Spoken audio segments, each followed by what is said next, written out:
नमस्कार जी। आज का जो हमारा टॉपिक है वो है छद्म विज्ञान। अ, छद्म विज्ञान का मतलब शूडो साइंस। तो हम शूडो साइंस को करेंगे आज। तो सबसे पहले थोड़ा सा इसकी हम पृष्ठभूमि को समझते हैं कि इसकी पृष्ठभूमि क्या है। पृष्ठभूमि मतलब बैकग्राउंड, यानी कि इसकी बैकग्राउंड क्या है, हम इसको समझते हैं।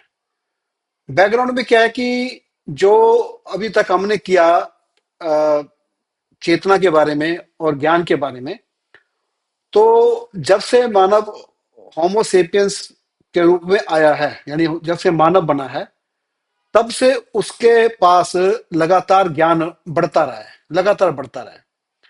यानी कि वो एक सामूहिक चेतना के रूप में सामने है। और उसमें इसको हम मास कॉन्शियसनेस यानी जन चेतना के रूप में लेंगे कि जो हमारी सोसाइटी है जिसमें हम रह रहे हैं, वो एक चेतना से जुड़ी हुई है आपस में। एक जो चेतना है, जो मास कॉन्शियसनेस है, वो हमारे को आपस में जोड़ती है। और उसमें कई कुछ है, कल्चर भी उसके अंदर है, भाषा भी उसके अंदर है, ज्ञान भी उसके अंदर है। तो वो जो जन चेतना है, जो मास कॉन्शियसनेस है, उसके अंदर जो देखने की चीज है, उसके अंदर मिथक भी उसके अंदर है। उसके अंदर जो वैज्ञानिक सिद्धांत है, वो भी उसके अंदर है। जो भाषा है, शब्दावली है, वो भी उसके अंदर है। जो चाहे वो शब्दावली लेक्सिकन बोलते हैं उसको, चाहे वो मिथकों की है, चाहे वो वैज्ञानिक शब्दों की है, वो सारी जो है इसके अंदर जुड़ी होती है। तो यानी कि जो पृष्ठभूमि है इसकी, जब हम छद्म विज्ञान को समझना है, तो ये चीज हमारे समाज में जो हमारी जन चेतना है, हमें उसको समझना जरूरी है। अब जैसे हम थोड़ा इसको और विस्तार से करें तो जैसे मिथक है, मिथोलॉजी है जो सी। तो मिथकों के अंदर क्या है कि इसका एक अपना एक स्ट्रक्चर होता है मिथकों का। और पूरे स्ट्रक्चर के अंदर ये जो स्ट्रक्चर है, ये शुरू होता है उत्पत्ति का जो सिद्धांत है। मतलब कि ये सारा कुछ कैसे आया है, उसके पीछे उसका सिद्धांत चलता है। उत्पत्ति का सिद्धांत चलता है उसके अंदर। उसके अंदर जो मृत्यु है, खत्म होना है, प्रलय है, वो उसके अंदर आएगा। उसके अंदर आत्मा, परमात्मा, और उसका आत्मा को खुश करने के जो उपाय हैं या कि हम पूजा पद्धति है, वो उसके अंदर आएगी। और उसके अंदर जो है इसके संबंधित ग्रंथ भी रहेंगे। जो ग्रंथ जो है, यानी कि ये जो कहीं लिखा गया होगा, किताबें, पुस्तकें उनकी रहेंगी। तो वो क्या है कि ये जो पुस्तकें रहेंगी, ये ग्रंथ जो रहेंगे, ये मिथकों का एक पूरा एक आधार, पूरा एक सिद्धांत, पूरा एक सिस्टम बनाएंगे मिथकों का। और उसके एक अलग एक सिस्टम रहेगा ये वाला। और उसके बाद जो अगला है, वो हमने बात की थी वैज्ञानिक पद्धति की, साइंटिफिक मेथड। जो साइंटिफिक मेथड है, और वही साइंटिफिक दृष्टिकोण है। ये क्या है, एक व्यवस्थित विश्लेषण है ये। इसमें क्या है कि हम अवलोकन करते हैं, ऑब्जर्वेशन बेस्ड होता है ये। ऑब्जर्व कर रहे हैं चीजों को, उसके बाद जो है हम उसको प्रयोगशीलता में ले जाते हैं, यानी कि उसके ऊपर हम एक्सपेरिमेंट्स करते हैं, जो हमने अवलोकन किया उसको चेक करना। उसके बाद उसका हम डेटा इकट्ठा करते हैं, आंकड़े इकट्ठे करते हैं। और फिर हम अभिकल्पना बनाते हैं, कोई हाइपोथेसिस क्रिएट करते हैं। और उस हाइपोथेसिस से जो है हम विश्लेषण करते हैं फिर। और फिर हम किसी एक निर्णय पर पहुंचते हैं। ये कोई लगातार, यानी कि ये इस प्रकार से क्रम में होता है ये। आप कहीं से भी शुरू हो जाता है। हम पहले डाटा इकट्ठा कर सकते हैं, उस डेटा का हम अवलोकन कर सकते हैं, विश्लेषण कर सकते हैं। जो हमने विश्लेषण किया, हम उसके ऊपर प्रयोगशीलता कर सकते हैं, उसके ऊपर प्रयोग कर सकते हैं। फिर हम हाइपोथेसिस बना सकते हैं, फिर हम निर्णय निकालें। या हम पहले किसी चीज के लिए हाइपोथेसिस बना सकते हैं, विकल्पना बना सकते हैं। ये वैज्ञानिक पद्धति है। इसके अंदर क्या है, इसके अंदर जो इंपॉर्टेंट चीज है वो है साक्ष्य। एक इंपॉर्टेंट चीज है, हम साक्ष्यों को लेकर चलते हैं। साक्ष्यों के बगैर जो है वैज्ञानिक पद्धति आगे नहीं बढ़ती है। इसमें एक और जो चीज है कि जो ये लगातार विकास करता है। जो वैज्ञानिक पद्धति है, ये लगातार विकास करती है, और ये विकास करते करते यहां पहुंची है, और अभी आगे और बढ़ेगी। और इसमें क्या है कि जो सिद्धांत है, ये जो निर्णय निकाला जाता है, इसको फाइनल नहीं माना जाता कि ये फाइनल है। अगली जो पद्धति, जो अगला कोई व्यक्ति काम करेगा, अगले डेटा इकट्ठे करेगा, उसका प्रयोग करेगा, उसका काम है जो सिद्धांत या निर्णय लिए गए उसको नकारना। ये एक सबसे इंपॉर्टेंट चीज है। इसके तरफ फाइनल नहीं है कुछ भी। जो आपने डिसीजन लिए, जो आपने निर्णय निकाले, उसको नकारना है, उसको भी दोबारा से चेक करना है, यानी दोहराना है इसके अंदर। जो भी कुछ आपने विश्लेषण किया, जो प्रयोग किए, जो भी अभी हाइपोथेसिस आपने बनाया, उसको दोहराया जाएगा। अब दोहराया क्यों जाएगा? हमने उसकी पुष्टि करनी है। इसके अंदर एक पुष्टि एक इंपॉर्टेंट चीज है कि जो भी आप कह रहे हो, उसको सिद्ध करना है कि ये सिद्ध होना चाहिए, उसकी पुष्टि होनी चाहिए। अ, जब उसकी पुष्टि होगी, उसको सिद्ध करेंगे, तो क्या है कि जो वैज्ञानिक पद्धति का एक हिस्सा है पुष्टि करना, सिद्ध करना, अपने सिद्धांत को नकारना, उसको फिर से करके दिखाना, वही चीज आ रही है या नहीं आ रही है, उसका लगातार विकास होता रहता है। और जो है साक्ष्य जो है के बगैर ये नहीं होता है। और जो वैज्ञानिक पद्धति होती है, इसका विश्वव्यापी सिद्धांत होते हैं इसके। जो भी कोई सिद्धांत बनाए जाएंगे, वो ये नहीं होगा कि वो एक देश में लागू होंगे या एक जगह लागू होंगे। वो पूरे विश्व में कहीं पर भी होगा, तो वो वहां विश्वव्यापी सिद्धांत होंगे। ये मिथकों की तरह नहीं है। मिथक जो है क्षेत्रीय भी हो सकते हैं। एक और होते भी हैं ये क्षेत्रीय। अलग अलग इलाके में अलग अलग मिथक बनेंगे। अलग अलग इलाके में अलग अलग उत्पत्ति के सिद्धांत हैं। अलग अलग क्षेत्र में अलग अलग पूजा पद्धति है, अलग अलग ग्रंथ हैं। मिथकों के साथ ये है।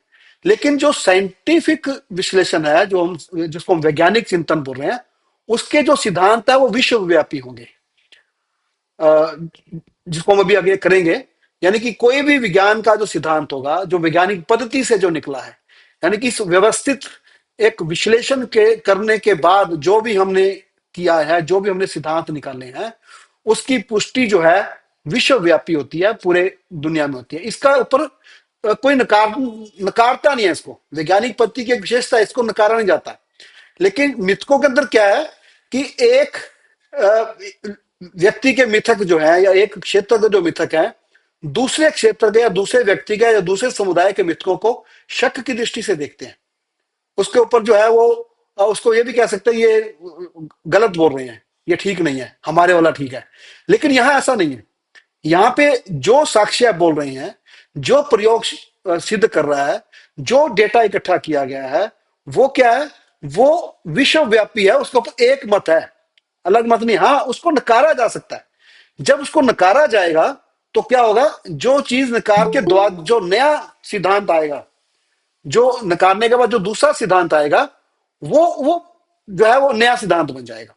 तो लगातार जो है वैज्ञानिक पद्धति लगातार लगातार विकास करती है। ये चीजों को नकारती रहती है, चीजों को दोहराती रहती है, उसका प्रयोगशीलता अपनाती है। तो क्या है? ये वैज्ञानिक पद्धति जो है एक व्यवस्थित विश्लेषण है।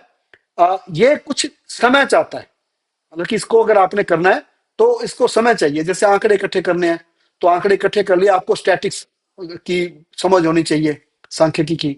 तो वो फिर उस डाटा का जो है उसका विश्लेषण होगा। अगर प्रयोग करना है आपको, तो प्रयोग के जो बेसिक नियम है वो आपको आने चाहिए। ये थोड़ा समय मांगता है। यानी कि हम चेतन और अवचेतन मन के बाद देखें, तो ये अवचेतन मन का अंदर काम करना, उसको अवचेतन मन को जो है लगाना है। जबकि चेतन मन जो है वो चंचल होता है, वो इससे भगाता है। और ये जो वैज्ञानिक पद्धति का जो रूप है कि ये समय लगाता है, ये इसकी एक कमजोरी बनता है दूसरे विज्ञानों को, या जैसे हम छद्म विज्ञान की बात करें, उसको उभरने में ये हेल्प करता है। तो अगला जो है, जैसे आप हम विज्ञान के विकास की बात करें, तो कुछ चीजें जो है मैं यहाँ बता रहा हूँ, जो वैज्ञानिक विज्ञान की शब्दावली के अंदर जो चली गई। जैसे लेंस की खोज जो है वो डच जो नाभिक थे, उन्होंने 15वीं 16वीं शताब्दी में वो उन्होंने कर ली थी। लेकिन वो उसका प्रयोग करते थे सिर्फ समुद्री यात्रा के लिए। अब 1608 के अंदर गैलीलियो ने उस दूरबीन का प्रयोग शुरू किया, 1609 में। वैसे दूरबीन 1608 में ये प्रयोग हो रही है अपना समुद्री यात्रा के लिए। गैलीलियो ने 1609 के अंदर जो दूरबीन है उसको अंतरिक्ष में, आसमान में, यानी कि गॉड की दुनिया में, स्वर्ग की ओर देखना शुरू किया। और उससे पहले जो है जैक्रियास जॉनसन ने जो है खुर्दबीन, यानी कि जिसको मैक्रोस्कोप बोलते हैं, उसकी खोज कर दी। ये दो खोज जो हैं ये बड़ी इंपॉर्टेंट हैं विज्ञान के विकास के, ऑब्जर्वेशन के लिए। इन्होंने क्या किया, जो अवलोकन करने का जो तरीका था, या जो जो हमारी आंखें हैं उसको इन्होंने विस्तार दे दिया। हमारी आंखों जो है वो नहीं देख सकती थी जो इसने दिखाया। अब 1658 के अंदर इसी का परिणाम है खुर्दबीन का, माइक्रोस्कोप का, कि जब इसी का ही प्रभाव है कि जॉन स्मेल्टन डेम ने जो है वो RBC, red blood cell, blood के अंदर इसकी खोज की। और 1843 के अंदर विलियम एडिसन ने ब्लाइक व्हाइट ब्लड सेल की खोज की। यानी कि ये इससे इसका प्रभाव आ रहा है। गैलीलियो के जो अपना दूरदर्शी दूरबीन है उससे अंतरिक्ष को देखा जा रहा है, और जो जाक्रियास की जो खुर्दबीन है उससे जो है हम सूक्ष्म चीजों को देख रहे हैं। अब इसके बाद जो है 1842 के अंदर एल्फ्रेड डोन ने जो है प्लेटलेट्स की खोज की। और उसके बाद जो है कार्ल लेंसटीनर ने जो है जो ब्लड के अंदर ए बी और ओ फैक्टर होता है, ब्लड का हम ग्रुपिंग करते हैं, वो 1901 में की। ये क्या हो रहा है, ये विज्ञान के विकास के साथ ये चीजें जो है शामिल हो रही हैं विज्ञान की शब्दावली के अंदर। ये एक चीज हमें देखनी है कि विज्ञान की अपनी शब्दावली है, उसका अपना क्या है, शब्द का खजाना है। विज्ञान का, मिथकों का अपना खजाना है। वहां पे आत्मा का, व्रत का, दूसरी चीजों की बात होगी। सृष्टि, जो सृष्टि की रचना की कहानियां हैं वो अलग प्रकार की होंगी विज्ञान की शब्दावली के अंदर, और उसके अंदर वो अलग प्रकार की होंगी। तो ये शब्दावलियां विज्ञान की बन रही हैं जैसे जैसे खोज हो रही है। अब इस शब्दावली में और चीजें जैसे और हो रही हैं। 1772 के अंदर रदरफोर्ड ने नाइट्रोजन की खोज की। और 1774 में उसके 2 साल बाद ही कार्ल विलम शिले ने ऑक्सीजन की खोज की। और 1660 के अंदर रॉबर्ट हुक ने जो है पौधों की कोशिकाओं की, सेल्स की खोज की। तो ये क्या हो रहा है, ये नई चीजें आ रही हैं। जैसे पहले तो हम हवा बोलते थे, वायु बोल रहे हैं, लेकिन अब वायु जो है मिक्सचर है, ये पता लग रहा है। और उस बाद में और गैसों की भी खोज होती है। प्रकाश संश्लेषण क्रिया का पता लग रहा है कि प्रकाश संश्लेषण क्रिया होती है। और ये जो प्रकाश संश्लेषण क्रिया है ये कैसे होती है, ये उसमें आता है। दहन एक रासायनिक क्रिया है, यानी कि जो अग्नि है वो एक केमिकल रिएक्शन का प्रभाव है। ये एंटोन लेवसियर ने जो है ये खोज की। जॉन डाल्टन ने जो है एटॉमिक थ्योरी दी। आवर्त सारणी के अंदर जो 118 शब्द हो गए, तत्वों के आगे नाम आगे। अब इन तत्वों को उसके नाभिक के आधार पर किया गया, तो भारी नाभिक और हल्के नाभिक। हाइड्रोजन जो है हल्का नाभिक है, और उसको जोड़ा जा सकता है। यूरेनियम जो है वो उसके नाभिक भारी है, उनको तोड़ा जा सकता है। उससे जो है ऊर्जा का नया सिद्धांत, परमाणु बम, हाइड्रोजन बम उससे बने, और नाभिक के रिएक्टर बन रहे हैं। तो ऊर्जा के नए तरीके आ रहे हैं। तो ये क्या हो रहा है, ये विज्ञान का विकास है। विज्ञान का विकास जैसे जैसे आगे होता है ये नए सिद्धांत दे रहे हैं, अवलोकन के नए तरीके दे रहे हैं, और प्रयोग करने के नए साधन आ रहे हैं। नए नए साधन आ रहे हैं प्रयोग करने के। परिणाम क्या है कि जो सिद्धांत पहले बन रहा है वो नए अवलोकन के साथ वो सिद्धांत टूट रहा है। तो सिद्धांतों को नकारना ये क्या है, ये साइंस है। सिद्धांतों को नकारना, जितने सिद्धांत नकारे जाएंगे उतना ही साइंस आगे तरक्की करेगी।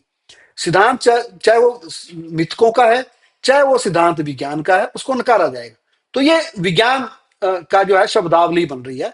विज्ञान जो है लगातार जो है आगे बन रहा है। एक 1833 में जो है एक शब्द यूज होना शुरू होता है, उससे पहले नहीं है। साइंटिस्ट, विलियम वेवल जो है इस शब्द का प्रयोग करता है सबसे पहले, साइंटिस्ट। अब उससे पहले साइंस का शब्द तो यूज हो रहा है। साइंस का शब्द का प्रयोग होता है शुरू में ज्ञान के पर्यायवाची के रूप में। साइंस लैटिन में ज्ञान का पर्यायवाची है। बाद में जो है इसको जो है व्यवस्थित ज्ञान के रूप में इसको किया जा रहा है कि ये व्यवस्थित ज्ञान है विज्ञान के लिए। अ, और 1833 के बाद जब इसके साथ साइंटिस्ट शब्द जुड़ गया, तो साइंटिस्ट हम किसको बोल रहे हैं? जो लैब में काम कर रहा है, जो लेबोरेटरी के अंदर, या जो ये जो हमने विधियों की बात की थी साइंस की, जो प्रयोगशीलता का काम कर रहा है, चीजों का अवलोकन कर रहा है, आंकड़े इकट्ठे कर रहा है, हाइपोथेसिस बना रहा है, ये क्या है? ये साइंटिस्ट का काम है। ये जो साइंटिफिक मेथड को अपनाकर जो काम कर रहा है वो साइंटिस्ट है। ये शब्द जो है 1833 के अंदर आता है, 19वीं शताब्दी के अंदर। तो क्या है कि विज्ञान जो है वो लगातार लगातार जो है विकास करता रहता है, और नई नई चीजें जो है वो अपने में शामिल करता रहता है। अब इसके बाद जो है, अब आगे देखें तो छद्म विज्ञान। और छद्म विज्ञान क्या चीज है? तो पहले तो जो छद्म शब्द है, इसका मतलब बनावटी, या थोड़ा और इसको करें झूठा, जो दिखावा करता है। दिखावा करता है जो कि मैं साइंस हूं, लेकिन वो साइंस नहीं होता है छद्म विज्ञान।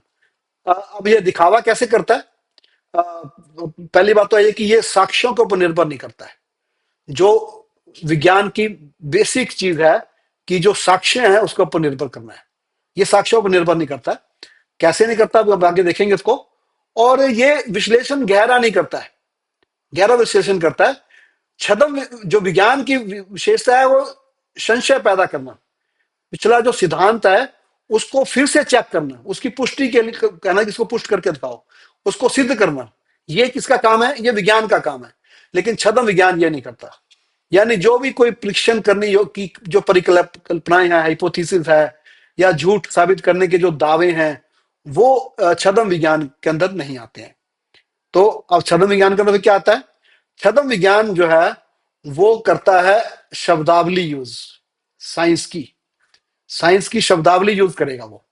जैसे एग्जांपल देता हूं आपको, वो मिथक को साइंस के साथ जोड़ने का एग्जांपल है कि हवन जो है वो ऑक्सीजन छोड़ता है। अब शब्दावली इसमें क्या आ गई? ऑक्सीजन की। तो साइंस का शब्द यूज हो गया कि हवन जो है वो ऑक्सीजन करने से हवन ऑक्सीजन छोड़ते हैं। या जो पीपल का पेड़ है, हम इसकी पूजा इसलिए करते हैं क्योंकि ये ऑक्सीजन छोड़ता है। तो ये क्या है? शब्दावली यूज हो रही है किसकी? साइंस की। और और काम किस पुष्टि किसकी कर रहा है? वो मिथक की। ये एक चीज है यहाँ पे, पुष्टि कर रहा है वो मिथक की कि ये हवन करना अच्छा है, पीपल की पूजा करना अच्छा है। क्यों? क्योंकि वो शब्दावली यूज कर रहा है विज्ञान की। तो हम इसको बोल रहे हैं छद्म विज्ञान, यानी कि शूडो साइंस। पिछली बार एक शब्द आया था पारा विज्ञान। पारा विज्ञान छद्म विज्ञान का एक हिस्सा होता है। मतलब कि छद्म विज्ञान के अंदर एक हिस्सा होता है पारा विज्ञान, जिसमें यह कि मन से मन के अंदर इतनी शक्ति है कि वो जिसको टेलीपैथी बोलते हैं, कि वो मन मन जुड़ जाता है आपस में, उसको टेलीपैथी जैसे बोल रहे हैं। या मन की शक्ति से किसी वस्तु को हिला देना, या देवीय जो शक्तियां हैं उनको प्रयोग द्वारा सिद्ध करना। तारा जो विज्ञान है, परा विज्ञान जिसको बोल रहे हैं, परा विज्ञान कुछ दावे करता है प्रयोग के, कि कुछ प्रयोग के दावे करता है ये परा विज्ञान। छद्म विज्ञान का हिस्सा है एक। लेकिन वो जो प्रयोग के दावे करता है, जब हम प्रयोग करने की बात करेंगे तो वो सिद्ध नहीं हो पाएगा। यानी प्रयोग तो का दावा कर रहा है, लेकिन पुष्टि का दावा नहीं करेगा। जैसे टेलीपैथी है, उसकी पुष्टि नहीं हो पाएगी। वो एक व्यक्ति का या व्यक्तियों का एक्सपीरियंस हो सकता है आपस में, लेकिन पुष्टि नहीं होगी। तो क्या कि जो छद्म विज्ञान है वो शब्दावली प्रयोग करता है विज्ञान की, और लेकिन पुष्टि करता है वो किसी और चीज की। विज्ञान की जरूरी कि ये मिथकों की पुष्टि करेगा, जरूरी नहीं है। इसके अंदर जो है, हम देखेंगे आज ही करेंगे इसको आगे। इसके अंदर क्या है कि ये पुष्टि जो है उन चीजों की भी कर सकता है जो मिथक नहीं है, विज्ञान ही है, लेकिन उसको मीडिया के लिए या मुनाफा कमाने के लिए जो है वो ये काम करता है। तो अब जैसे, अब एग्जांपल देखो आप इसको, जो छद्म विज्ञान के थोड़ा, कि ये छद्म विज्ञान किन तरीकों से समाज में फैलता है, या शिक्षा प्रणाली में ये कैसे प्रवेश कर रहा है। क्या ये भ्रमित बाजार जो है अधूरे साक्ष्य और आंकड़ों का प्रयोग करता है और दंत कथाओं और भावुक अपील के माध्यम से फैलता है। अब बाजार को ये भ्रमित कर देता है। जैसे कोई क्रीम बेच रहा है, जो सौंदर्य प्रसाधन की बात करें, कॉस्मेटिक्स की, कि ये जो क्रीम है ये झुर्रियों को हटा देती है, आपको जवान बनाती है। ये भ्रमित, ये बाजार का हिस्सा है, ये भी सूडो साइंस है। ये झुर्री की मिथकों से निकल के आएगा। क्रीम से लगाने से आपकी झुर्रियां हट जाएंगी, आपका रंग साफ हो जाएगा, ये भ्रमित चीज है। अब इसके लिए कोई साक्ष्य नहीं इकट्ठे करेंगे वो कि हमने कितने लोगों ने क्रीम लगाई, कितने लोग यंग लग रहे हैं, कैसे नहीं है। फिर दंत कथाएं भी जो एक कहानी से दूसरी कहानी लग जाती है, भावुक अपील, ये सारा।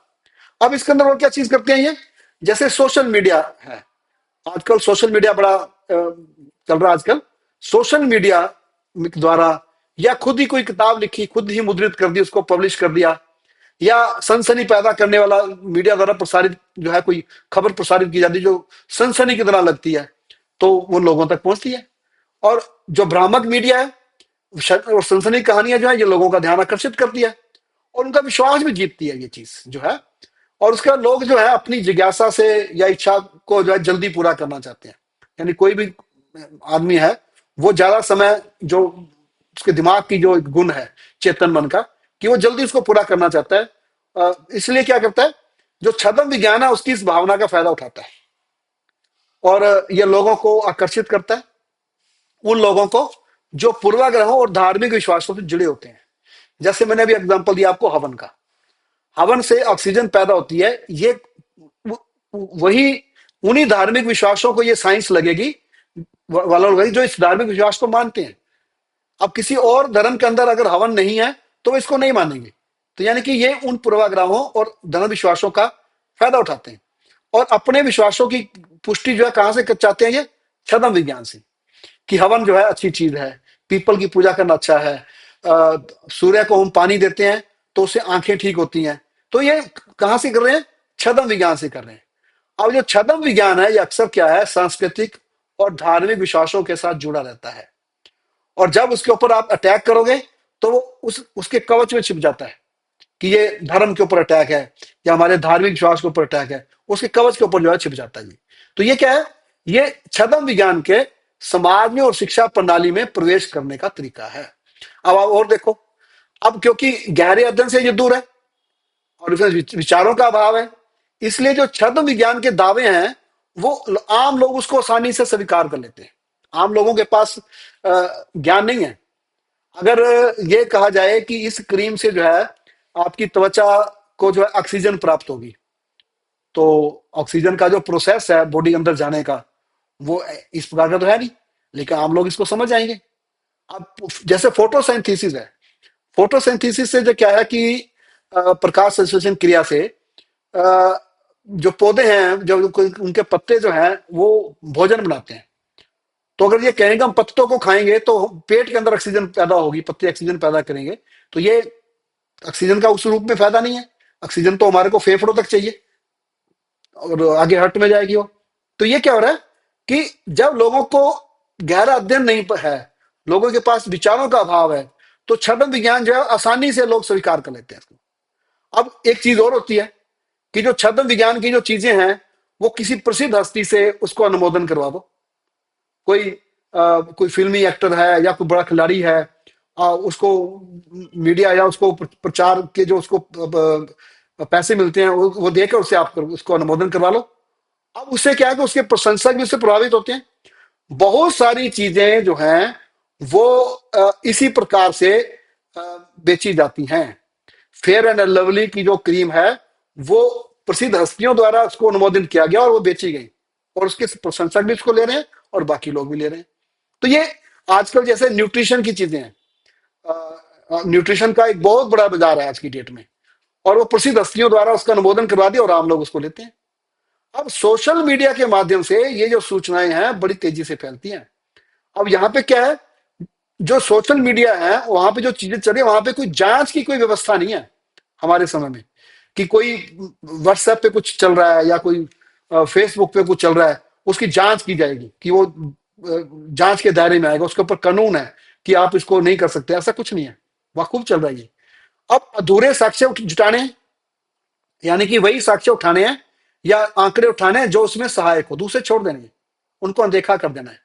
तो छद्म विज्ञान ये करता है, पूरे डाटा नहीं उठाएगा, ये पूरे साक्ष्य नहीं उठाएगा, कुछ उठाएगा और कुछ बाकी को छोड़ देगा। अब जो दंत कथाएं हैं, यानी कि एक व्यक्ति ने जो बोला, मौखिक रूप से जो कहा, अब उसमें व्यक्तिगत अनुशंसा पत्र है, विवरण है, प्रमाण है, गवाही है, कहानियां हैं, वो सब क्या है, छद्म विज्ञान के भरोसेमंद स्रोत हैं ये सारे। अब जैसे मैं कहूंगा कि मेरे को कोई चीज, मैं जा रहा हूं, मुझे यहाँ पे ये चीज दिखाई दी, तो ये मेरी कहानी है ये, और दूसरे लोग जो है उसके ऊपर क्या करेंगे, विश्वास करेंगे। लेकिन विज्ञान कहता है कि नहीं, उसको दोहराओ, फिर देखो वही चीज करके देखो, वो दोबारा उसको दोहराना चाहिए, उसकी पुष्टि होनी चाहिए। अगर उसकी पुष्टि नहीं है तो वो मानी नहीं जाएगी। तो ये दंत कथाओं के द्वारा भी जो है ये आगे फैलता है। अब ये करता क्या है, ये वैज्ञानिक शब्दावली का प्रयोग करता है। ये शब्द प्रयोग तो कर रहा है वैज्ञानिक शब्दावली का, लेकिन उसके वैज्ञानिक आधार को छोड़ देता है। उसका जो वैज्ञानिक आधार है, यानी जो शब्द किसी प्रक्रिया से निकला है या जांच से निकला है या कोई सिद्धांत से निकला है, उस सिद्धांत को छोड़ देंगे। सिर्फ क्या करेंगे, उस शब्दावली का प्रयोग करेंगे, जैसे मैंने आपको हवन और पीपल के बारे में आपको जानकारी दी थी। अब कई कंपनियां जो है और व्यक्ति जो है अपना सामान बेचने के लिए भी छद्म विज्ञान का सहारा लेते हैं। अपनी क्रीम बेचनी है तो क्रीम बेचने के लिए जो है कुछ ऐसे बातें बोली जाएंगी जो जो लोग उसको स्वीकार कर लेंगे। अब छद्म विज्ञान को मानने वाला व्यक्ति अगर राजनीति के शीर्ष पर पहुंच जाए, संस्थाओं में स्थान पा जाए, तो क्या करेगा, वो ज्यादा प्रसार करेगा, देश की संस्था और किस जो तस्वीर है वो उसको खराब पेश करेगा। यानी कि वे लगातार उसका प्रसारण करते रहते हैं।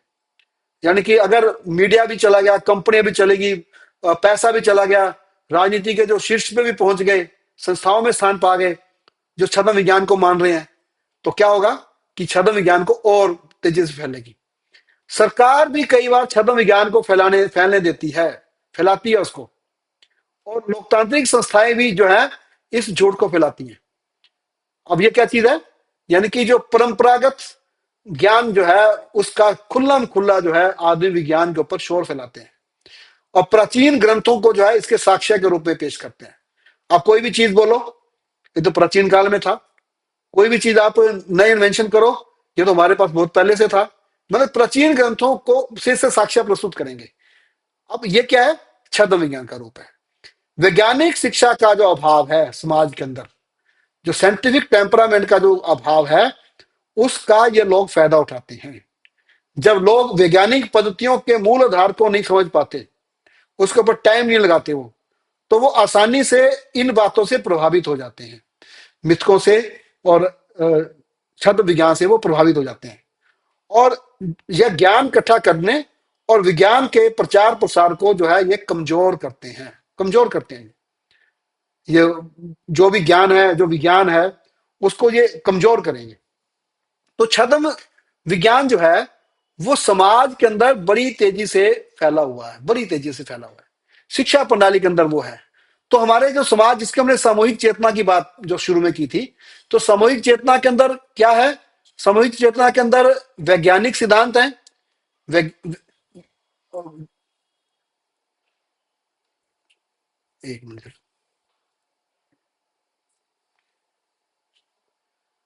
वैज्ञानिक सिद्धांत है इसके अंदर, जो जिनका हम प्रयोग करते हैं जीवन में। अब उसके अंदर मिथक है, और तीसरी चीज उसके अंदर क्या आ गया, अब उसके अंदर छद्म विज्ञान आ गया। अब जो ये छद्म विज्ञान है, ये ना तो ये विज्ञान है और ना ही ये धर्म है। ये अगर जो मिथक है, प्योर मिथक है, जैसे जैसे सूर्य को हम पानी चढ़ा देते हैं, मिथक, हम इसको मिथकों में लेते हैं कि सूर्य को पानी चढ़ाना एक मिथक है।